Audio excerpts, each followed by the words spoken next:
네, 국제 허브 도시 대전에서 함께합니다. The third Daejeon International IP Conference is being held in Daejeon, the hub of intellectual property. We're going to begin the second special lecture. We're going to listen to the presentation on the state and corporate management seen through the 60-year history of Korea patent. Please welcome Mr. Baek Man-gi, the patent attorney, with a big round of applause. Good afternoon, ladies and gentlemen. Nice to meet with you all. Yesterday evening, I was appointed the chairman of the National Committee on Intellectual Property, and right after I was appointed as the chairman of the committee, I am now here to give you the special lecture.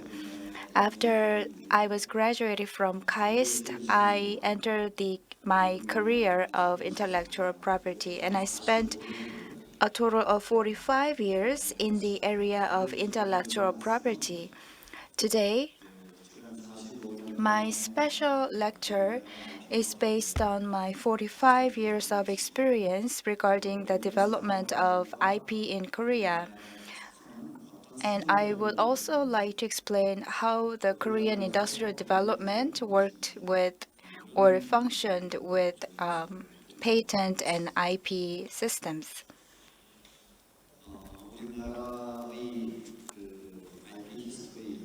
This is the history of IP in Korea.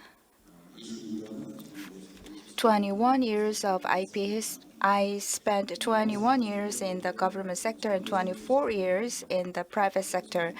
And I provided policy advisory to the Korean government regarding IP. And I experienced the Korean IP history both in public sector and private sector while providing advisory to each of the sectors. From 1961, Korea set the 5-year plan for national economic development, and from that time on, Korean economy began to develop. And 60 years later, in 2011, Korea set its first 5-year plan for intellectual properties. And last year, we set the second 5-year plan on intellectual property, and the plan was set by the National Committee on Intellectual Property. You may not imagine what it was like in the very initial stage of Korean IP history. At first, the IP Office of Korea was under the umbrella of another government institution, and from 1977, Korea IP Office was launched. From that time on, Korean IP industry came to position itself as a firmly established system. And we joined WIPO in 1979, and Korean National Committee on Intellectual Property was launched. With the launch of the National IP Committee, IP became an issue that was paid attention to by the president. In 1978, Korea was under poor environment.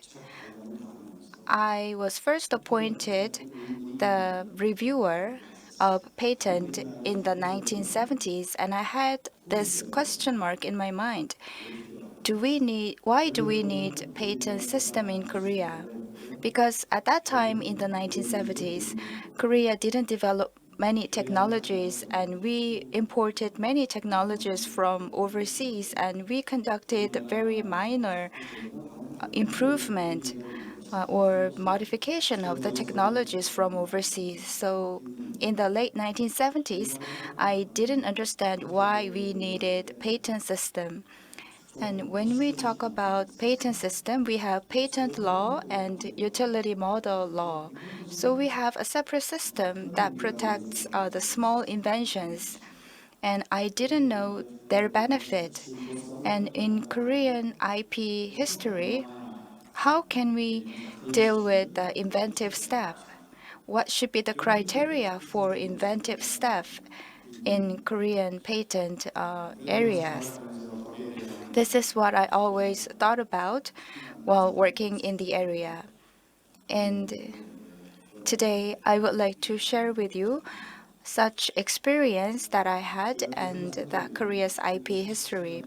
In short, in the 1970s, the Korean IP office was launched. At that time, per capita income of Korea was only $1,000 per capita. At that time, Korea was one of the developing countries. And there were many countries that taught us diverse knowledges. They are called triad powers: the US, the Europe, and Japan. These three countries were dominating the industries and technologies of the world at that time. So many experts from these three countries taught us many things and delivered their knowledge to us.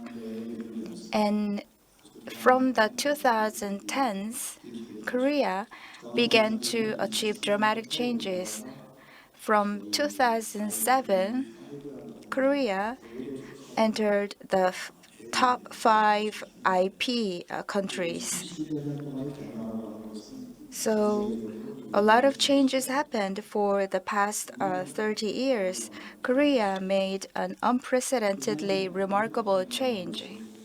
What kind of changes had happened in Korea and how the industries and patent system interacted with each other in Korea.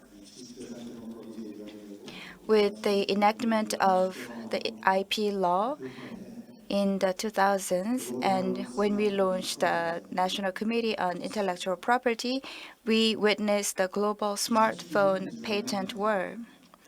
Before 2011, patent war in the smartphone area is represented by the case between Apple and RIM, as you see on the left side, and also there was the patent case between HTC and Google.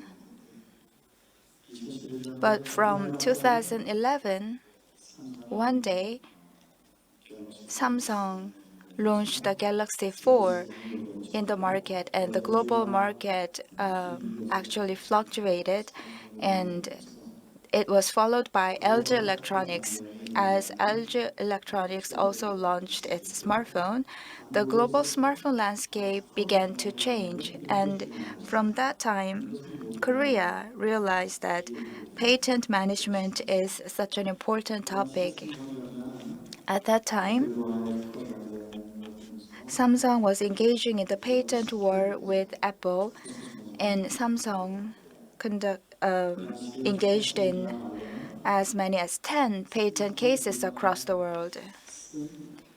And according to the report, Samsung spent $100 million a year for the patent war with Apple. The patent war with Apple was such an important patent war, and for all Korean people, this Samsung and Apple case helped them realize the importance of patent, and many companies came to realize that they need to conduct patent-based management.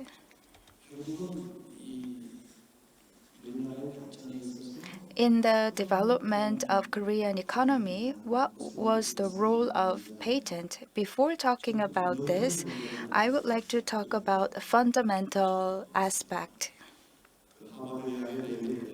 David Landis from Harvard University published a book titled The Wealth and Poverty of Nations in 2009. You may know the book written by Adam Smith, The National Wealth. But Professor Landis' book of The Wealth and Poverty of Nations can be analyzed from knowledge perspective. And we can say that important thing in industrial development is of course, social institutions and culture at the initial stage. The so-called 새마을 movement or New Village Community Revitalization movement in Korea helped improve the economy of the country. But what is also important is capital. 랜더스 교수가 발견한 것은 And Professor Landis mentioned in his book that knowledge is the one that has been very important from the initial stage of industrial development, and the importance of knowledge is growing every day. There are many types of knowledge, especially creative knowledge is the most important element in enabling the economic development of a country.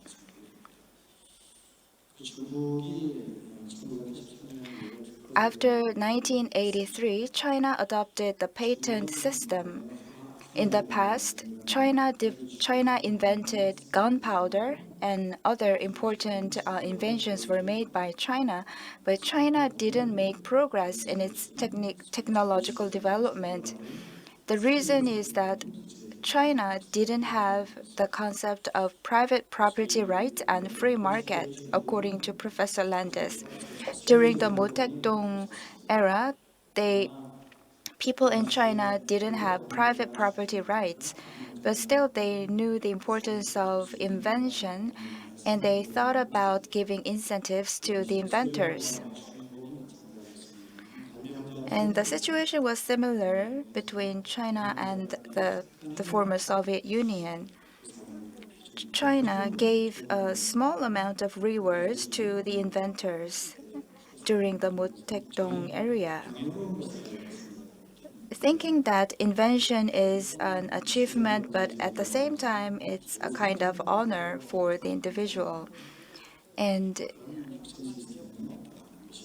China didn't have innovative system to facilitate the economic development of the country because it didn't have the private property rights and free market. That's why China began to adopt the patent system.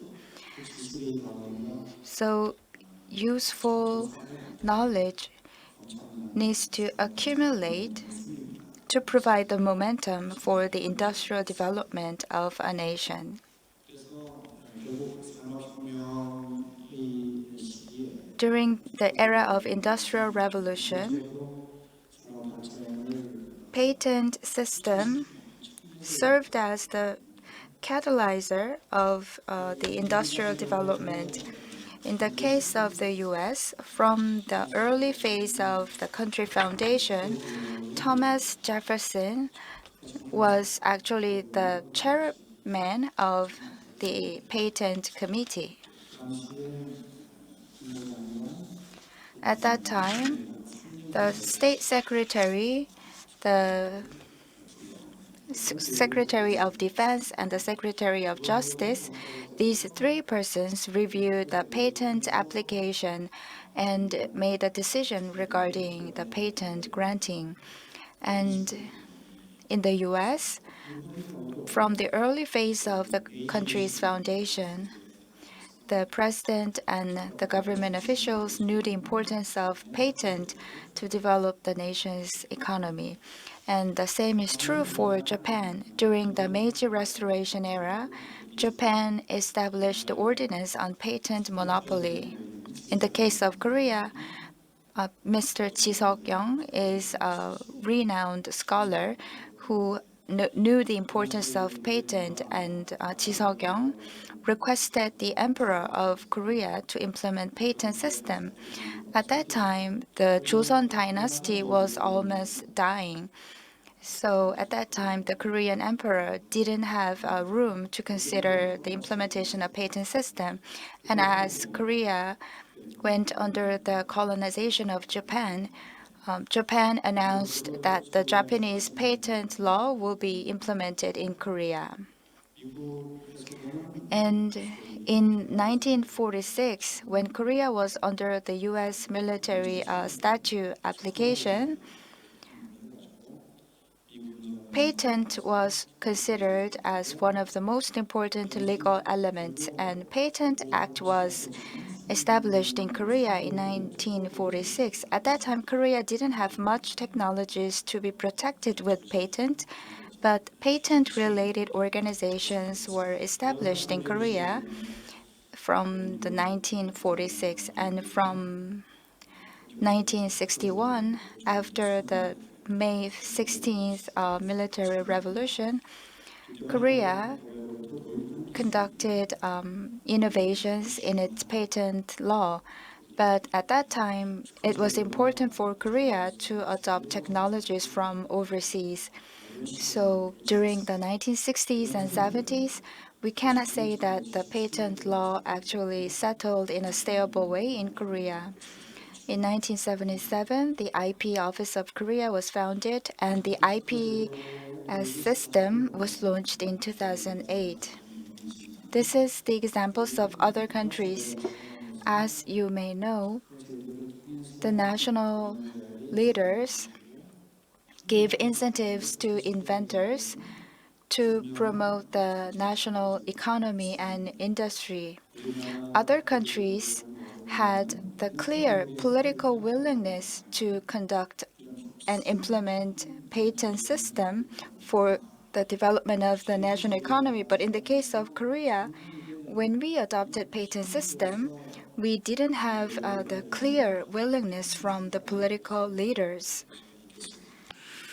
그러나 It's just that when Korea adopted the patent system, we just copied the advanced patent systems of other countries.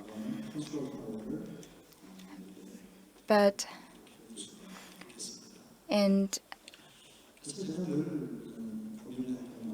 I have always thought about the IP system and its relationship with economic development. If we truly protect IP, will that enhance the innovative capability of our country? This is what I have thought, and WIPO conducted a seminar in 2008 on this topic. Conclusion from the seminar was that there's a famous professor named Lerner in the US. Professor Lerner analyzed data on 60 countries containing the data of over 150 years, and he came to an interesting conclusion. He concluded that the strength of patent rights is positively correlated with the level of economic development. Also, Professor Lerner found that IP and economic development have U-shaped correlation with each other. What happens if a country does not have any IP system? Then it will be impossible to adopt technologies from overseas. So we need IP protection to enable national economy development. But if you protect the IP too excessively, then it may discourage inventors or creators from making further innovation. That's why we have a utility model system, so that however small an ID might be, we can protect every small ID. But if a country increases the R&D investment, and if the country's economy develops based on innovation, then they need a stronger IP protection system.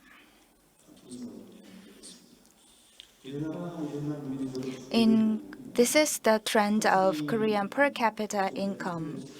In 1977, when the Korean IP office was created, the per capita GDP was about $1,000. At that time, if you compare the Korean status in 1977 with the U-shaped graph, 1977 is the time when the graph touched the bottom of the U shape.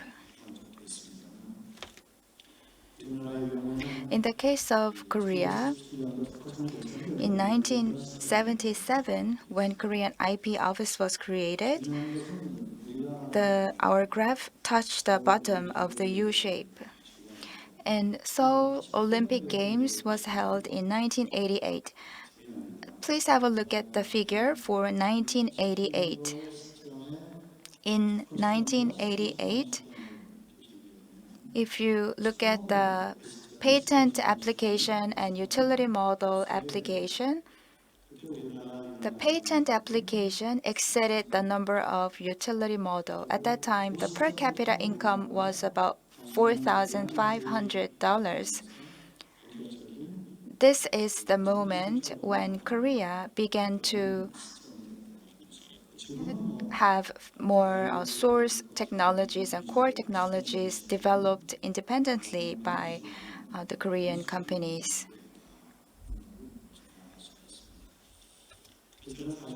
For the past 40 years, this is the role of patent in Korea's industrial development. In the early phase, Korea was adopting technologies from overseas, and we had to attract foreign direct investment. And in the early phase, facilitating foreign direct investment was an important role of patent system. And as time passes, we established the government-funded research institutions, and we had to facilitate technology adoption, and at the same time, we had to encourage the Korean research institutions and companies to develop technologies independently. And Korea is one of the countries that make the largest amount of R&D in technologies in the world. So as time passes, Korea realized the importance of protecting independently developed technologies. So if you look at the Korean economic development phases, in the early phase, our economy was developed based on element-driven growth model, and the Korean economy began to develop based on investment-driven model. So economic development model has gradually changed. Now we have knowledge-driven growth model in terms of the economic development. And we experienced three incidents where we realized the importance of IP. First case is what happened during the Reagan's administration. At that time, Korea developed and exported DRAM, and the U.S. had pro-patent policy, and the U.S. company filed a lawsuit against Samsung Electronics for infringement of the DRAM patent. We overcame the case wisely, and the next incident comes during the Koizumi cabinet era. At that time, the former Prime Minister of Japan was committed to ensuring the national competitiveness by strengthening the IP rights. And in 2004, Korean companies were able to solve the crisis by using cross-licensing regimes. And then after 2011, the smartphone patent war took place between Samsung Electronics and Apple. And while experiencing these three big incidents of patent cases, Korea came to realize the importance of patent-based management. If you look at the patent balance, Korea has suffered the deficit seriously compared to the US and Japan. In terms of the intellectual property trade balance, Korea's royalty revenue gradually increased, and especially if you look at the recent trends, copyright areas are very important. With the popularity of BTS and other K-pop and K-culture, Korea earned a lot of revenue from the copyright copyright regimes. These days, private companies had different strategies in terms of IP depending on the stage of development of the company. For different stages of company development, they need different IP strategies. Recently, it is considered very important to analyze the portfolio of companies. They need to simulate the M&A IP as well. There are many good tools that help you simulate and analyze the M&A portfolio. According to this case example, you can say what happened. You can predict what happens when Google acquires Motorola, for example. In the past, when we created M&A strategies, we contacted investment banking companies or consulting companies. But nowadays, when you have M&A planning, you analyze IP big data. Even if a company is sold to another company, the company's patent portfolio remains a very important asset. Nortel is a famous Canadian telecommunication company which was sold at a very high price to a large company. This case shows how important the patent is. These days, Korean companies and Japanese companies are using IP landscape in their business management. These days, when Korean companies enter new business areas, they analyze the situation by using IP landscape. This is conclusion. Is our patent system perfect? Regarding this question, OECD gives an answer. In the 21st century, investment and productivity are determined by knowledge-based capital. So the key is knowledge. So knowledge-based capital includes intellectual property rights, software, database, human capital, network, and know-how. These intangible assets take up the largest portion in the entire assets of a company. And among intangible assets, intellectual property is the most important one. With the fourth industrial revolution, new IP protection system is required using AI and big data. And Korea needs to globalize its patent system. The US has long years of tradition. In the case of Europe, they have UPC system. So they are unifying the procedures, legal procedures regarding patent. And Korea aims to become the hub of IP court. Then how can we respond to the situation while achieving international harmonization of IP systems? This is our task. And my conclusion are these. First, with digital transformation, we need to modify our intellectual property system. In the past, actually different from the past, unlike the past, copyright law has become more important than ever. We have patent system, but we have to reconsider the patent system to see if the current patent system is really functioning properly in a way to facilitate innovation and industry development.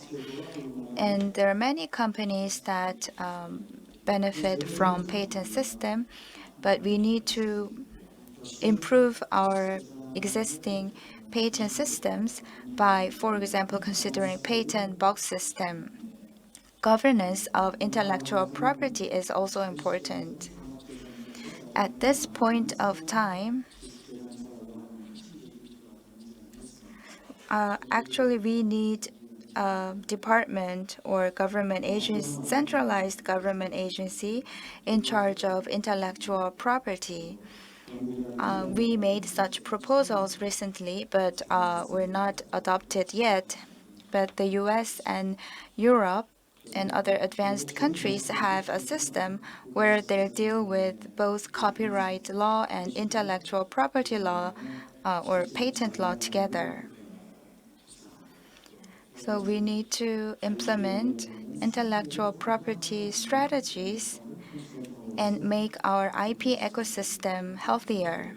That's the role of National Intellectual Property Committee.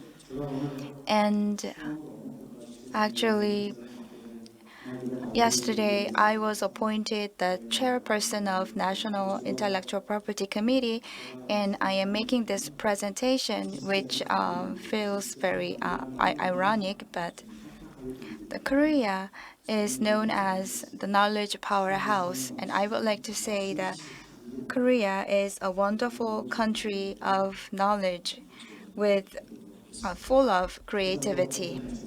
I'm going to do my best for achieving this vision. Thank you very much.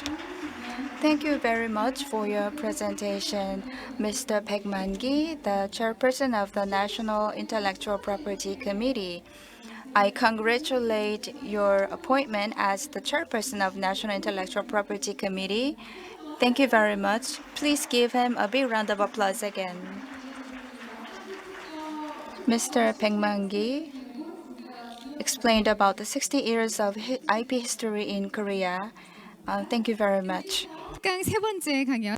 Now we are going to invite the third speaker of the special lecture. The speaker will tell us digital transformation of offline business, current status and challenges. Please welcome the CEO of CEU Korea, Mr. Lee Tae-hee.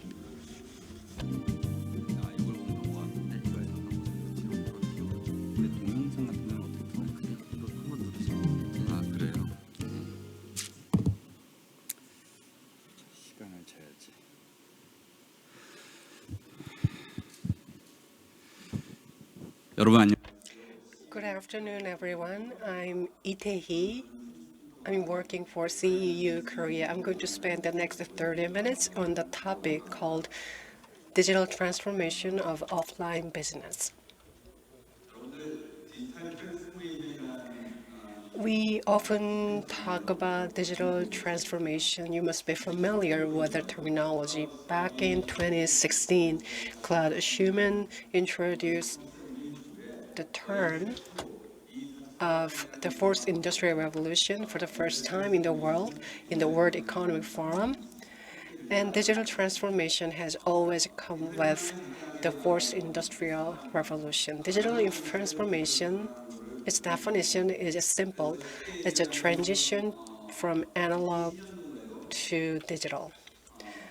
If I remember correctly, it was in 2010, Korea was talking about digital transformation for the first time. By digital transformation in the fourth industrial revolution, I mean the concept is broader than the conventional definition of a digital transformation. Digital transformation, technical changes, and adoption of the fourth industrial revolution, how are we going to accept them? These will change the way companies work, the way people work. People and companies are trying to keep up with the changes in these areas. As you can see on the slide, we are seeing changes in products and services. We are also seeing transformation in the way your operations are optimized. And companies are trying harder to understand their customers and trying to communicate with them in a two-way communication. And digital transformation is all about what I've just described. As I said earlier, the term of digital transformation emerged 4 or 5 years ago. We talked about digital transformation so often that some of us feel that it is a terminology of a bygone era, but it's not the case. In early days, tech companies, specifically IT companies, they led digital transformation. And digital transformation has spread to every sector and every corner of our society.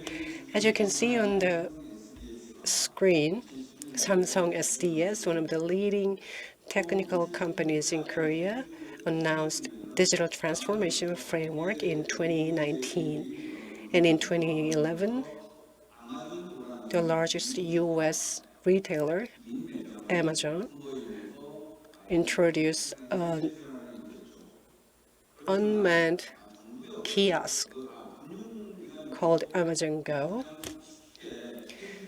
And the financial sector is a good example where we can see digital transformation. You must be familiar with the term fintech.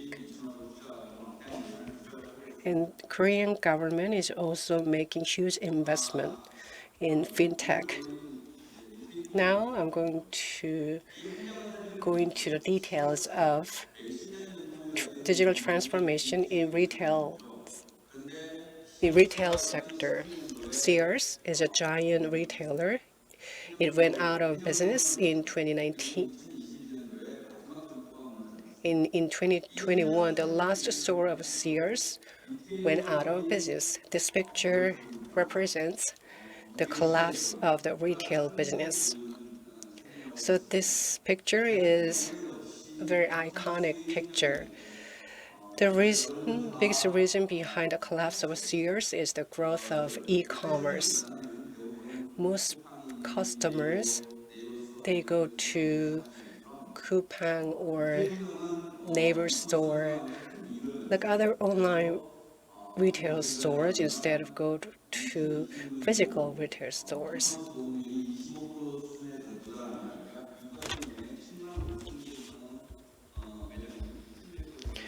And if online retail stores increase on the current pace, many people expect 75,000 offline or physical retail stores will go out of business.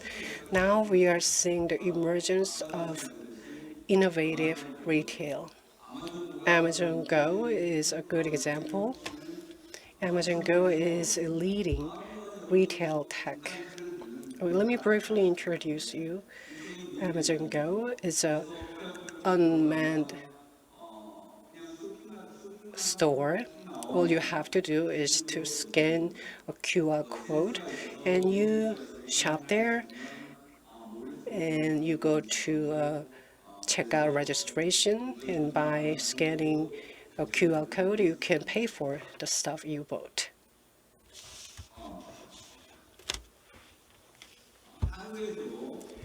In Korea,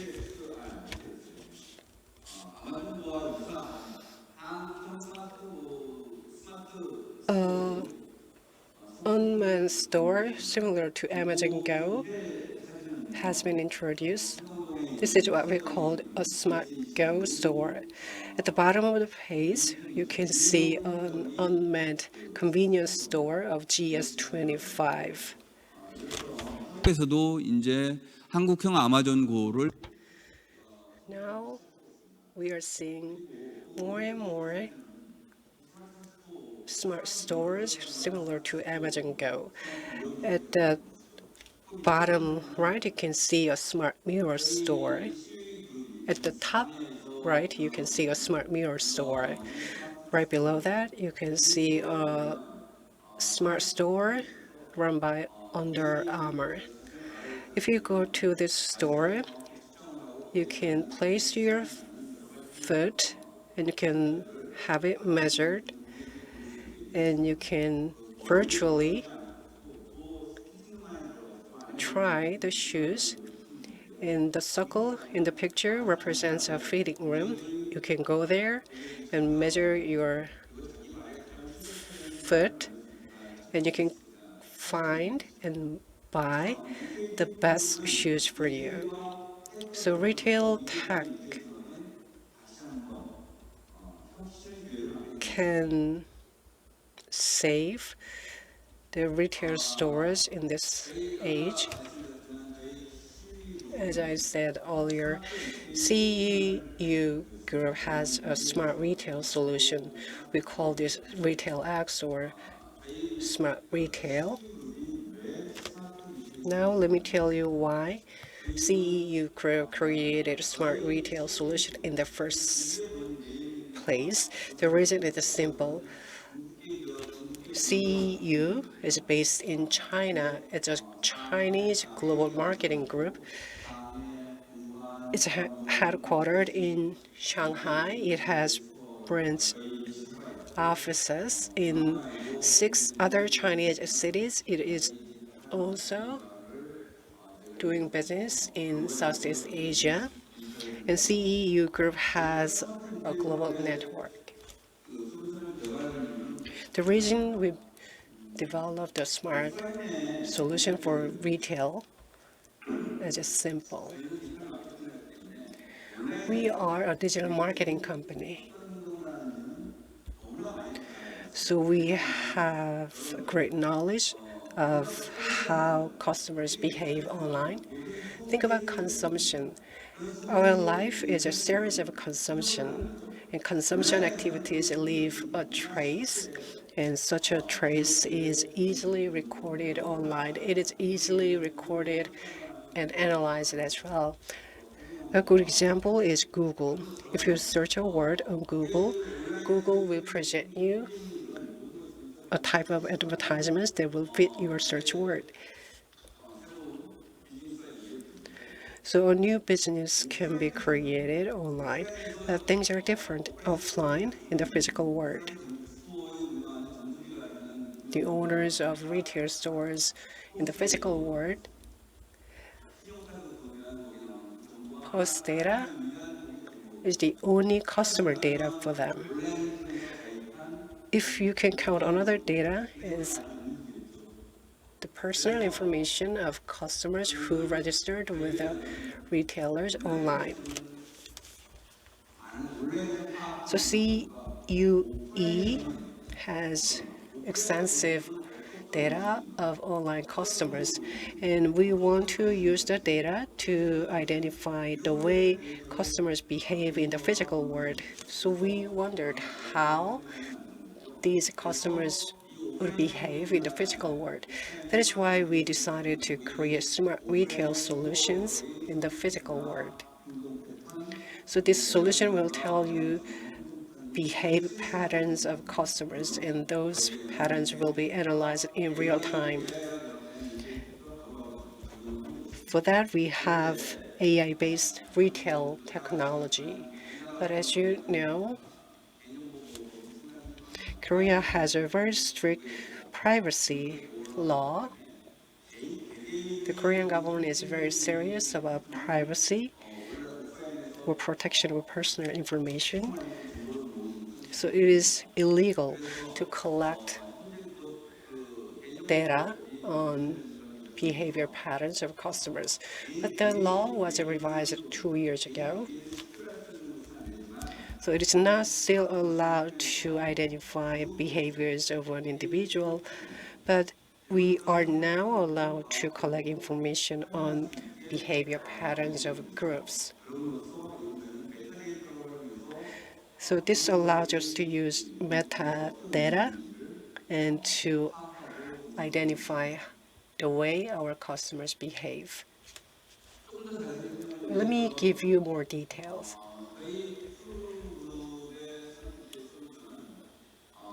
So the CUE, the Q group, examines the way customers move in a physical retail store, and we develop insight from this data.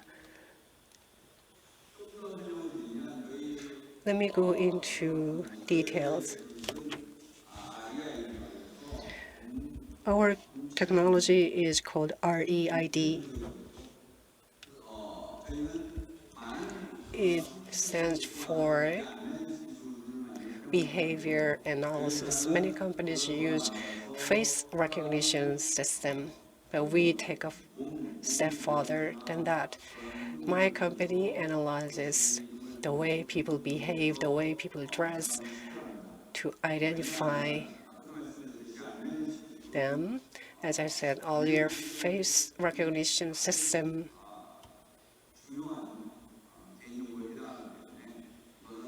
takes face as key data source, but it has a risk of violating the privacy law. That is why we are using a different technology, which was explained earlier. In the beginning of my presentation, I said retail stores are on the verge of collapse. Their weakness comes from lack of information on their customers. They have no idea what their customers are thinking. So our customers want to know exact store traffic, the foot traffic of customers. They want to know exactly how many men or how many women are coming to their stores and how old they are. So they want to develop insight into customers by groups. This is the information our customers want. They also want to optimize the arrangement of their stores. They are interested in the most optimized way of designing their store space or layout. And these are concerns and areas of interest for retail owners. 기술적인 설명을 드리면요. 저기 Let me briefly introduce you our technology. You can see cameras and Wi-Fi detectors and sensors on the screen. And you can also see a kiosk. I'm sorry for my voice. I caught a cold. So this end-to-end information is collected by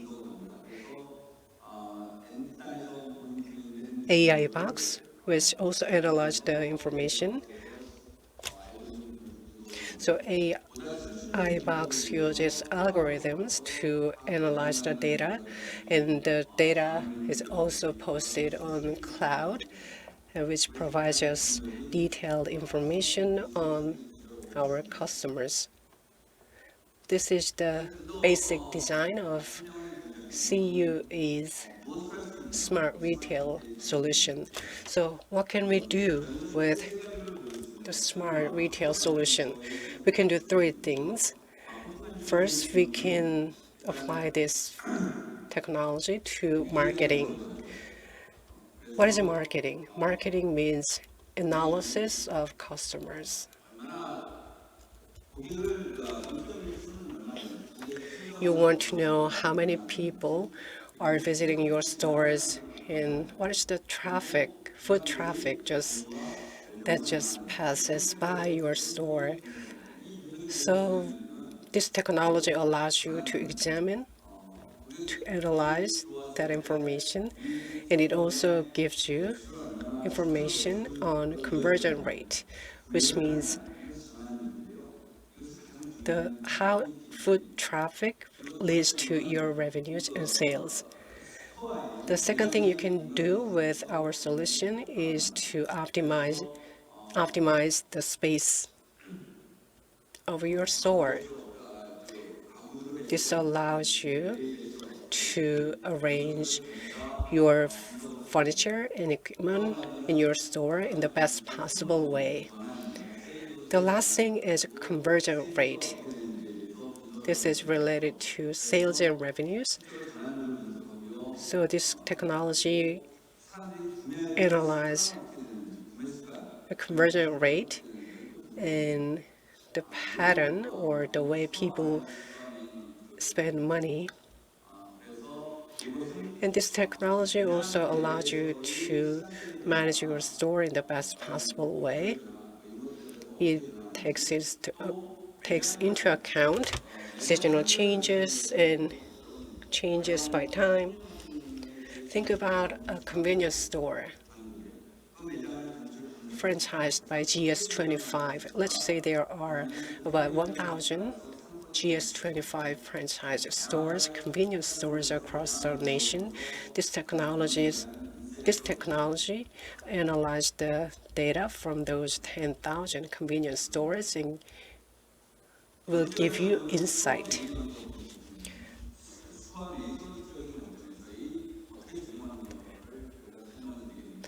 Let me give you more information on store management application.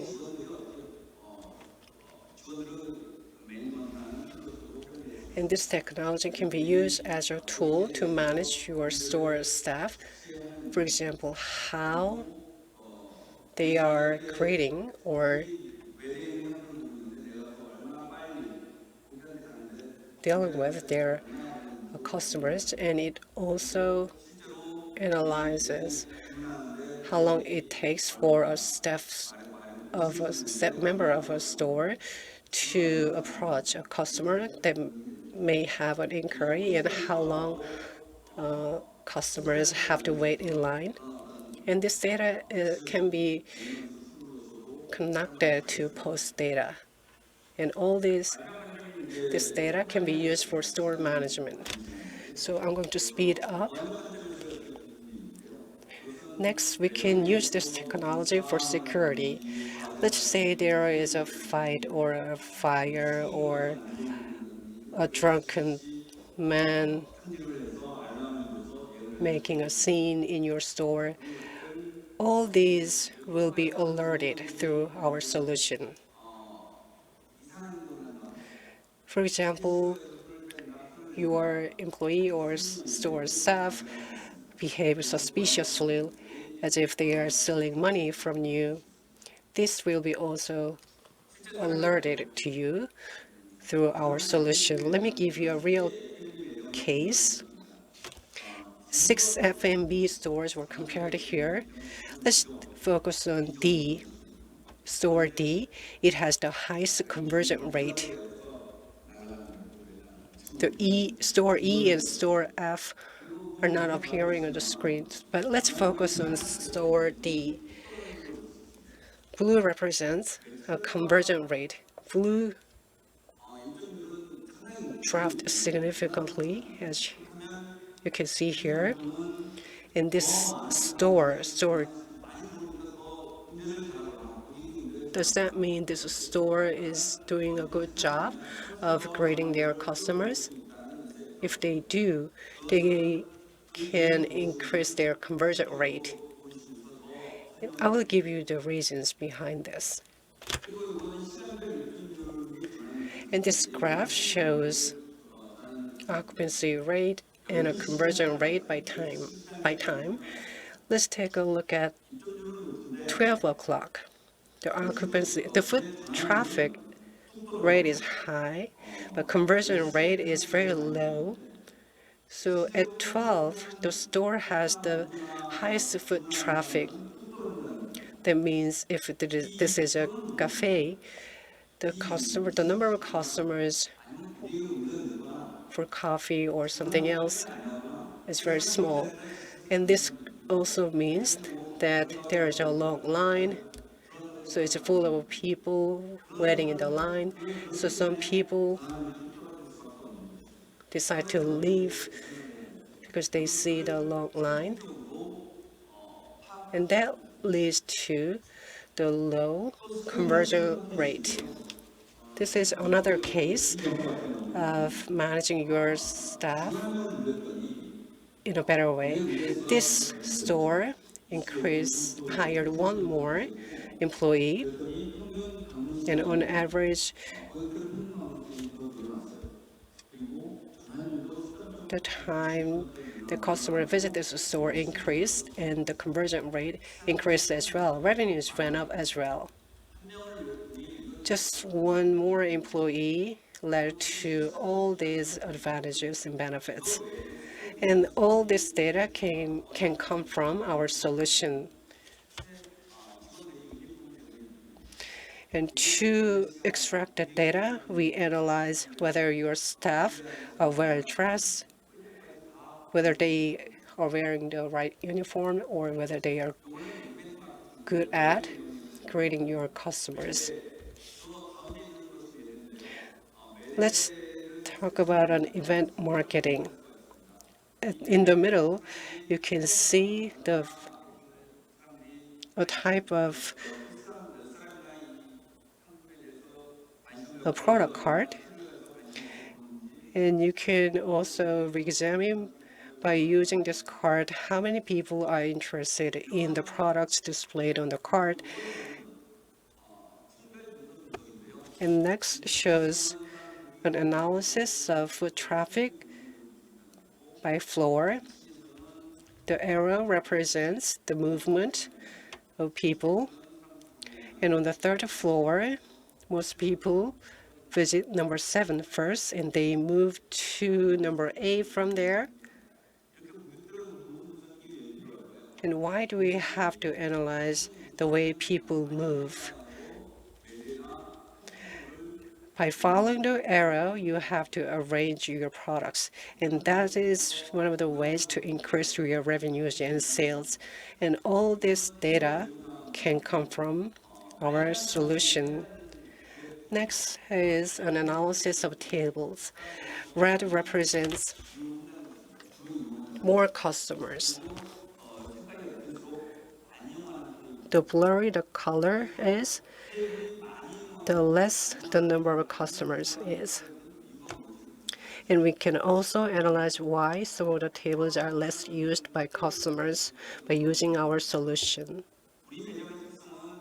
And we can also analyze whether your stores have a single customer or whether that person spends time there reading a book or drinking coffee alone. And that lets you understand that you have to have a table for a single person. Next is analysis of kiosks. And this shows you how many times your customers are using your kiosk. In this store, only 7% of the customers are using the kiosks. And why is that? Blue represents the number of kiosks. Let's take a look at the entrance of the store. And there's another entrance at the end of the left-hand side. Customers, they often go to the first table they see. So the kiosks are not in their view at first. And customers who used a kiosk responded that it took longer for them to pay for the stuff they bought when they used kiosk compared to when they paid at the checkout registration. So this solution can be used for offices, airports, schools, and cafeterias. Depending on your needs, depending on customers' needs, you can use our solutions. But we are not the only one that has this type of solution. There are many Korean companies that have a similar solution. From marketing perspective and from security perspective, many companies are developing a solution looking like this. So for your information, there are many solutions available in the market that serve similar purposes to that of our solution. I plan to show you a demonstration of customized algorithm, and each and every one of this is an animated video. But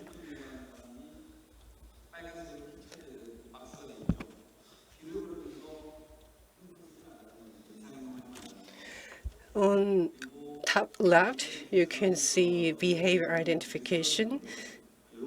And this person is warned not to use a cell phone. I will give you more information on these algorithms on later slides.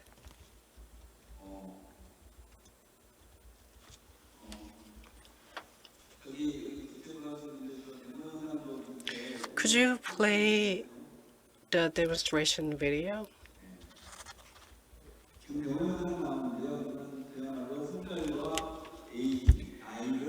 By age, by gender, you can identify a customer visiting your store. This is a showroom. And the video shows, and the algorithm checks how many times the visitors are opening the doors of the car. The number of times people open the door of the car means how often or how many people are visiting the store. And this algorithm also shows how long it'll take to, how long the line is. And this algorithm counts the number of sampling. There are an array of candies. And this algorithm analyzes how many candies are picked up. It is very important to count how many products, or in this case, candies, are picked up. Whenever the lid of the jar is opened, it is counted. And next is an algorithm to identify the way people trip. It looks unnatural because we filmed it for the purpose of a demonstration video. But there is 95% of accuracy in identification. When these behaviors happen, an alarm goes off so that the owner of the retail store can be alerted. And this algorithm also detects a fight.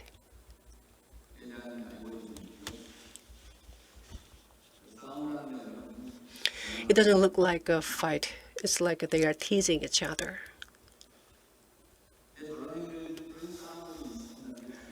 But it's very important that this type of behavior is recognized as a fight according to our algorithms. Even if the movement is faster, the algorithm still recognizes that as a fight. This is vandalism. Let's say a drunk person tried to vandalize your stuff at your store.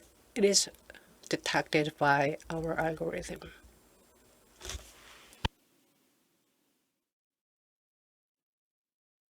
근데 저런 행동 하나하나가 사실은 So all these behaviors are detected by extensive data. So the more data you have, the higher accuracy you can have. This shows how clean the tables are. Whether the tables are dirty, the red box pops up on the screen.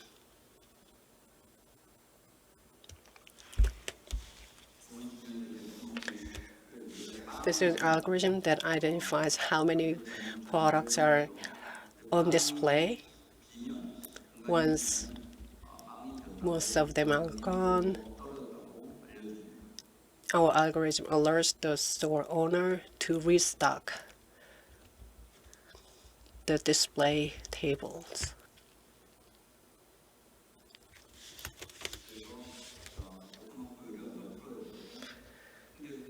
And it also gives you statistics of the restocking. And this algorithm also tells you whether your employees are dressed right.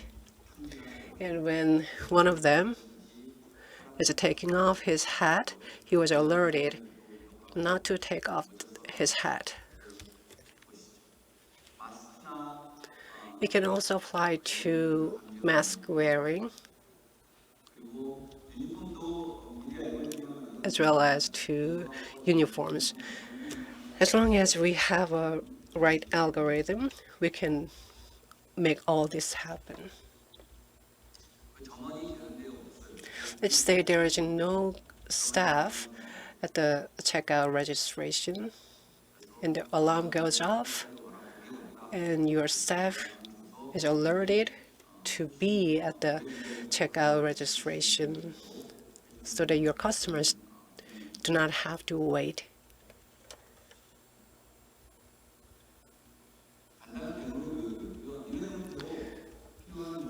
So these demonstration videos show the examples of services that our solution can provide. So our solution can meet your needs. It's almost time to conclude. Let's go back to MEC&WIP. The first MEC&WIP store opened in December.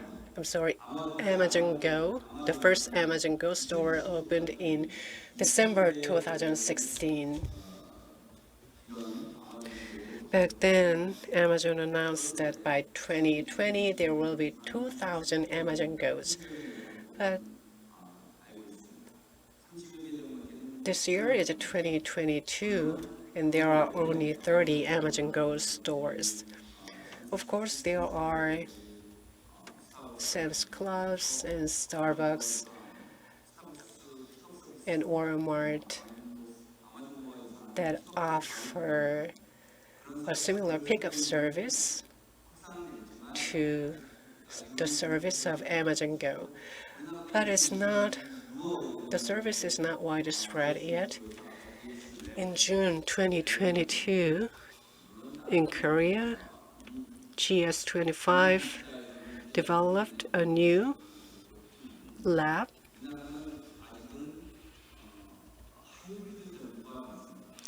but in Korea there are more hybrid retail stores.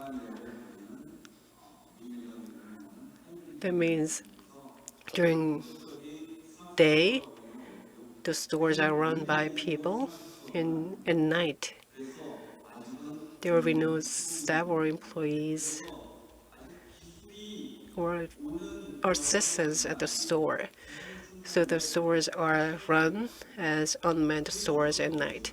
We have the technology in place, but it is not widely available. Why is that? It is related to the challenges of smart retail. Personally, my personal experience tells me that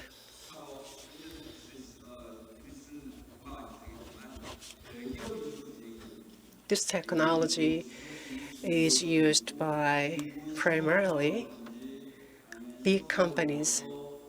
It is large companies that run pilot programs using this technology. So SMEs or small retail stores, they can't afford to develop this type of technology.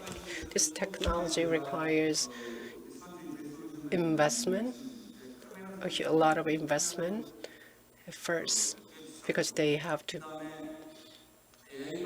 buy many cameras and many computers, and cloud is expensive.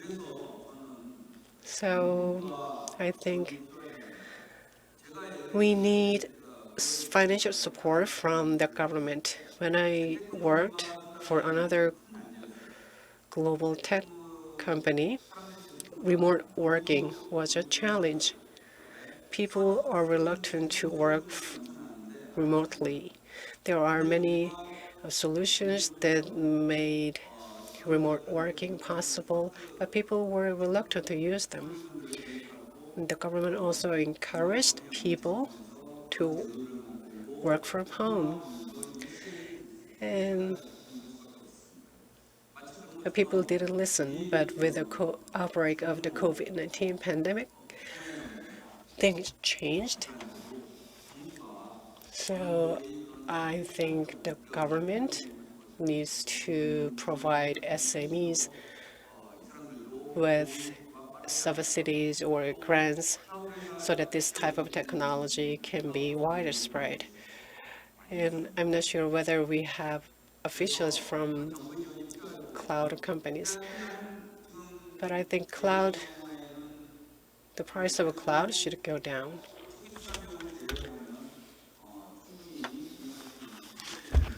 As long as you can afford the initial investment, you can take advantage of this solution.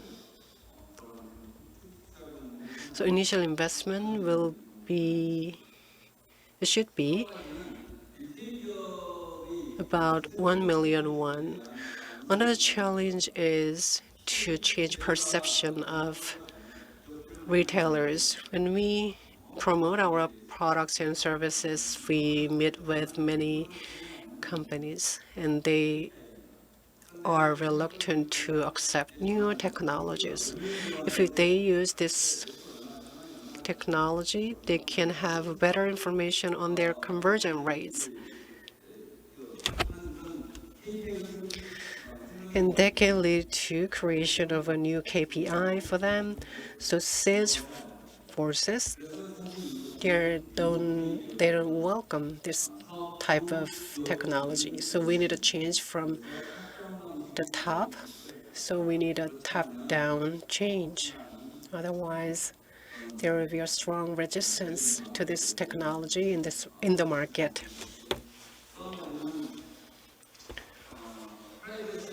Another thing is we need to find a balance between privacy and use of data.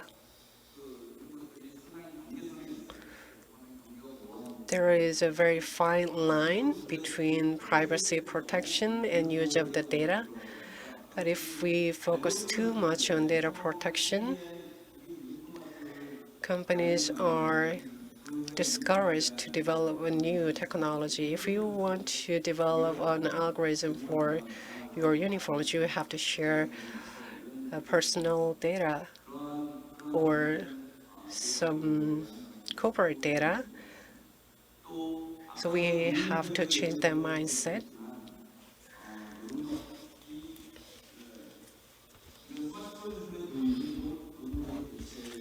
And some people worry that the introduction of smart solutions may replace human labor. So that can be a social problem. So we need a discussion between all sectors of our society.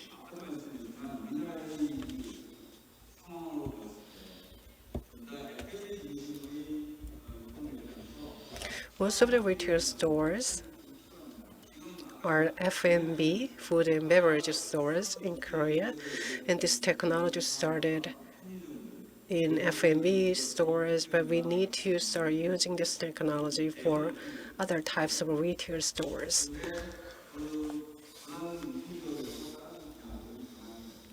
So this technology should be used not only in distribution companies' stores, but in other types of retail stores. It can be spread to other sectors, physical stores. We have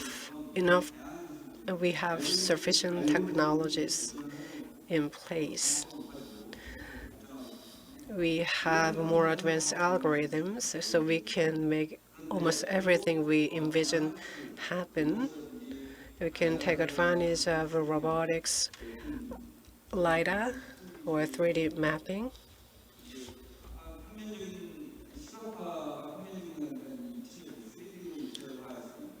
So we can provide a three-dimensional data on your customers. So technology is advancing. So after all, I think smart retail will accelerate. This is my conclusion.